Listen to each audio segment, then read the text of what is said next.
What's up, guys? Newsmeta here. I made top 16 at Indy for the Ultimate Time Wizard playing Machina Cat. I honest to God don't think the deck is very good. Oh, come on, man. Which is why I played it, because I wanted to make sure I played Tengu Pods, and I played a Tengu Pod, so... yeah. Behold. I didn't win this in the event, I won this in the Tengu Pod. They cut the top 8 instead of top 16, even though there were 168 players? 67, I think. 167. Yeah, it was a lot of players, but they only got the top 8. But I made top 16. I started 6-0, and then the deck just started to crap its pants. Yeah, and your two losses were top 8 after that, right? Yeah, my two losses were in top 8. I think one got second, so I lost to good players and real decks. I lost to Gladiator Beast and Vayu. So I beat two or three other Vayus. I beat 2 Blackwings. I beat Hero Frog. I beat DV Hero. I played like real decks. I only played real decks. Only real decks. I only played real decks. But I showed up at the event and I was like, hey, I want to change my deck. So I was like, the deck kind of sucks. I want to change my deck. Yeah, you locked into that like a week ago. You guys like, you can't. I was like, all right, well, I guess we're doing it. 3 Fortress. Getting into it. Yeah, 3 Fortress. Yeah, this is coming at you retro style. We're still in the venue. 3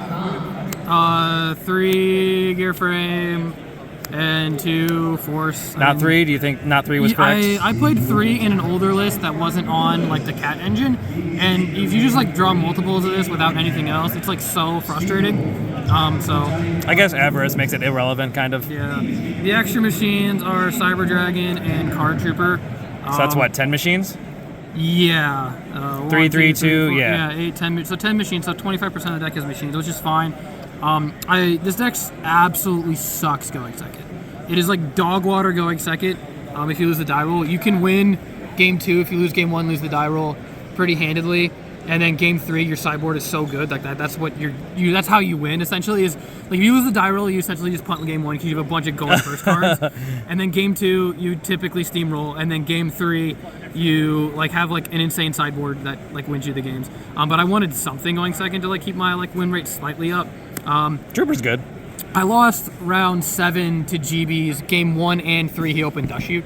I also lost to that GB player. So yeah, game 1 and 3, I lost. Tier 1 Dust Shoot is like so crippling. Obviously, when you're in your monster deck, they're always going to have something good to hit.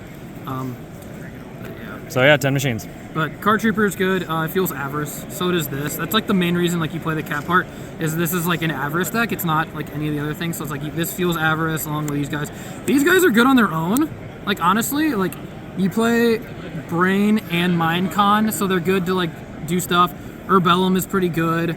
I never made Ancient Fairy, but there was, when I was testing before, I lost a game that I wasn't playing Ancient Fairy, and I cut Flamevolt Urakiza. I wasn't making 6s outside of Goyo and Brio. Yeah, so that makes sense. I didn't need the Urakiza, so I cut it for Ancient Fairy Dragon. This card works. It's also side deck Smashing Ground, so this card's kind of cool with Smashing Ground. It's cool with Cyber Dragon going second, so you can actually like respond to stuff, but you're using 2 cards in your hand, so usually minusing, again, going second is really hard. So that's kind of like how you do it. So you can go Cyber Dragon, attack other thing, Airbellum, and get in there, rip a card, and then make an 8. But the 3 Rykos, and then the 2 Hamsters. Again, this is like why your deck kind of stinks going second. Because, like, all the sets. You just have like so many sets. That's why I also decided to include a Lyla, because I'm on charge. Because again, you want Avarice targets. But like this card is good. This card's good going second. It's fine. If you have Avarice, so I misplayed a little bit, like minor misplays. Like my mentality is like you just summon it. If they don't have anything, you just attack into it. Or if they deprison it, it did its job. You took a back row. Right. But at the same time, like if you have Avarice in your hand, you want the mill. So you just like it's. I was like shotgunning it, and I was like, you know what? It might have been better to fuel the Avarice instead, just to like pop the card, mill. They have to run it over, and then that's another card, and then whatever you mill also gets into Avarice. So like, right. It's I don't know. It's thought provoking in itself. But I also play Call. I don't play Dust Shoot. I noticed that with the Airbellums, that Dust Shoot was just ass. That makes like sense. you just kind of get in there, and people have to work to get rid of Fortress. So like. Outside of turn 1, Dust Shoot is just dog water because they're never going to have 4 cards in their hands.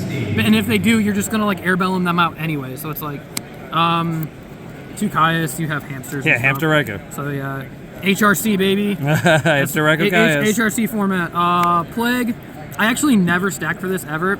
I don't think I ever milled it. I drew it a bunch of times. I never milled it. Really? 1 Gigantes. This card's awesome. Card Fox. I like this card.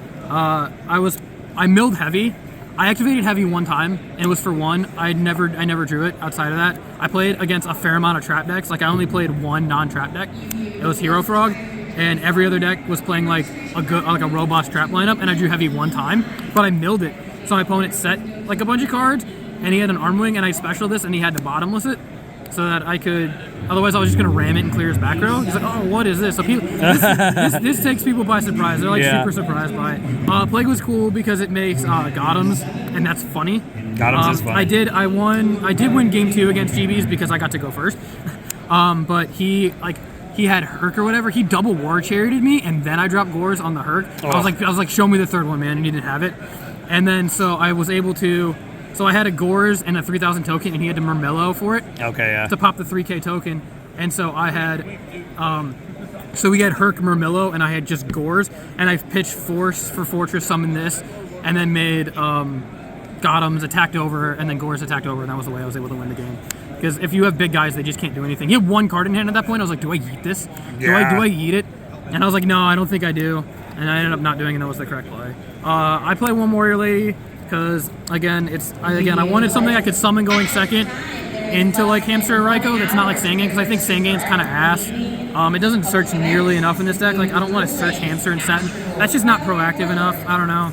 It didn't feel that good. It didn't feel like there's anything. Obviously Cat. Right. But like yeah. the Cat's like the target, but like I don't know. And then Gorz and Trag. These are the only other Hand traps. These were fine. Trag was pretty good.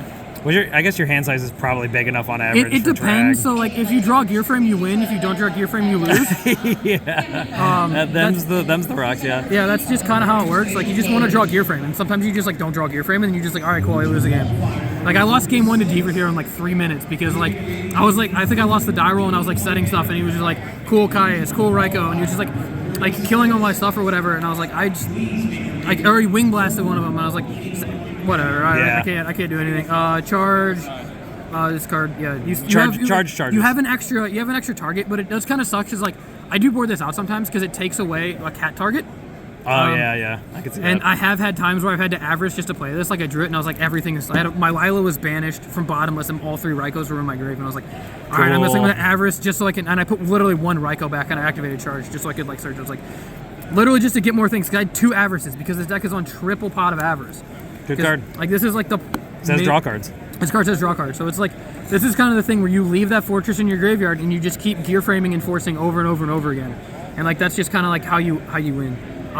Brained and Mind. You have tuners. You have tuners, and like I did Mindcon. He hamstered, and I like took his Ryko or whatever off of it, and like did that like against the hamster Ryko decks. This card's so good. Yeah. It's bad against like probably Hero Beat, but even then, like if you have the tuner, you can like take the alias, and then you could summon your Airbellum, and they like. You can't. Then you play it on can't, Spark. like, spark. You can't spark it. So game 1, it's fine. You can just like take the spark target, which is okay. I didn't play any Hero Beat. I just played like all Blackwing and Fire. I don't think any. Heavy. Yeah. Like I said, I drew it 1 time and I heavied for 1. It was like he had like a set monster and he was like at 23 or something.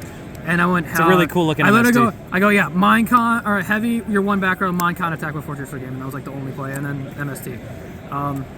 Yeah. And then like what? 4 traps. Oh no.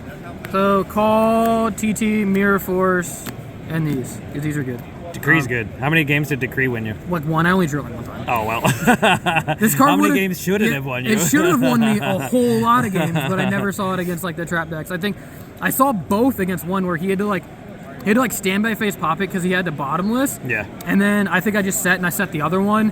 And then he set like 3 more, and I was like end phase, and I was like, okay. Yeah. So I end phase flipped the other one. That's the whole main board. Like I said, Dushy was bad because of the Airbellums.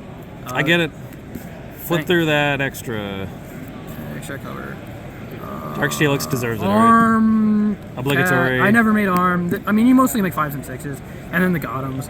Android. For 5s. And because of time rolls. I never went to time because I'm playing OTK deck. You never go into time. Live or die fast. Yeah, I was done before everybody just about every round. Like every game went like 4 turns. If you want to play modern Yu-Gi-Oh, I guess here you go. Yeah. 4 turns. But my turns don't take very long. It was like Goyo Brio, Black Rose, Urbellum. This card's awesome. Card's great. Energy Fairy never made it. Stardust made that a fair amount. Colossal, Hot Ruler, Dark End. You have like the Caiuses, and you can make it like Trag and stuff like that. Caius. Mist Wurm never made it. Made this card, sure, bro. Did you ever get that on the field and then tribute an Airbellum? No, I never had it with an Airbellum. That would have been the spice, but I never had it with an Airbellum. And then Obligatory. Yeah, you have to play that card. you're main decking Cyber Dragon and you're side decking the other one when you go second. Makes sense. I won't tell the Chris story. Chris, say hi to Chris. Say hi to Chris. We have to talk about I'm playing as by Chris. He top decks Dad with 3 darks. He goes summon. He's on Vayu. He is on Vayu. Banish, 1 dark, pop your Caius, attack your Ryko. It was flipped up because he had a set card and I was afraid it was returned, so I wanted to pop it on my turn. I was super afraid of return because he wasn't like doing anything. So I was like, all right, I'm afraid of return. So I popped it and he goes attack the guy because he knew I had Grand Mold because I Grand Mold one of his cards. So I Grand Mold it back to his hand when he was back to 2. He draws, he goes, DD Crow one of your fortresses. To get a third dark. To get a third dark, I go Chain Crow, banish your Sirocco, and he can't pass. So I draw, I don't think I was able to do anything. He draws Rhoda, goes for Armageddon Knight, goes Send Plague, I go Chain Crow. Another Crow. So I have to chain the second Crow, and so he was on 2 again, and then I summoned Kaiku, attack over and put him down to 1, and that was game. Yes, this is the best side deck card in the format. Probably one of the best side decks. I agree, it did me a lot of good. Is unbelievably insane how good this is. Because if you go they go turn 1 Greffer, pitch one of them, send the other, you go summon Kaiku, attack over, banish both. Yeah. And it's nuts. This card, after mentioning Gremlin. Okay, so. Would you consider a rat package? No, because I think for Cad and Dinah. If I liked rat, I'd be on Dark Plant because it means I like tomato. But tomato sucks. All right. And then this card, Rykos are like really bad into frogs. Yeah. I just think it's really bad into frogs, and I don't think it's very good into Amaryllis. But DD Crazy Beast. But DD Crazy Beast, so when you side out the Ryko, you want the third non-target. So you side out Charge. You side out Lyla, obviously, against frogs. And so you side deck this in. You can run over Treeborn Frog and banish it, but you can banish Dandy and then Amaryllis in the Amaryllis matchup. Because that is 0 defense, and that's something if you just run it over. Did you ever side that in? I did against frogs, yes. I played against frogs. Did you resolve it? No, I never resolved it. I never drew Cat. Ooh. I don't obviously I don't side it against Vayu. The spells, 2 of this card. Smashing Ground is great. Another great card against frogs. Yeah. This card's nuts. Solos the matchup sometimes. This card's also good against Amaryllis because they don't control any plants. Yep. They're all zombies. You can't summon Amaryllis, you can't Lone Fire, you can't Titanial distribute anything. They're all zombies. And then another thing, they can't Chimera Attack you. So you're board safe from Chimera Attack. That's the main thing, yeah. That's like the big thing is you're board safe from Chimera Attack. And then 2 pullings. The reason I side deck the pullings, frogs you can side deck like almost your entire side deck, but like Heavy's bad, Decree is bad, Ryko's bad. So like you side out the Decrees and then you have actual trap cards you can play because like 2 of them, but yes. This card is ass. So well, I mean you keep like some of these in. Yeah, you keep like TT in there. Yeah, you can keep like some of these in. So like the Decrees and like Heavy and MST are just like absolute dog water. Lila's dog water. So you like side deck all those cards out. You side deck I think 12 cards for frogs just because like I don't know, your deck sucks. Sometimes Duplock is kind of goofy. I won a lad mat with this deck, so I went to a regional. We did a side event. I won a lad mat. I played frogs. I lost game 1 because your game 1 against that deck isn't very good. Game 2 and won game 2 and 3 because again you sideboard your entire side deck. And then we came back to like my place to test, and I played like 7 matches, and I lost all of them. And I was like, I don't know if this deck's any good. And then I went on vacation, and you had to submit your deck list, and I was like, I'm not bringing a computer with me, and I'm not navigating that absolute pile of a website. That is the side deck, yeah. That is, yeah. I mean, they ran the event perfect. Like, the event was great. The event was awesome. Like, everything was great. Vendors, there weren't that many, but they were fine. They were all nice. All my opponents were super nice. It wasn't like anything against it. It's just a deck builder on their website. It's just absolutely like a nightmare to deal with, especially especially on mobile. And I was like, I'm not doing it. So I just hit submit because I expected to just like drop like early and just go play Tengu Pods because I just wanted to play Agents. Tengu Pods. I just wanted to play Agents all day, and then got to play in 1, and I won the match. So that's where the mat came from. Yeah. So thanks for watching, guys.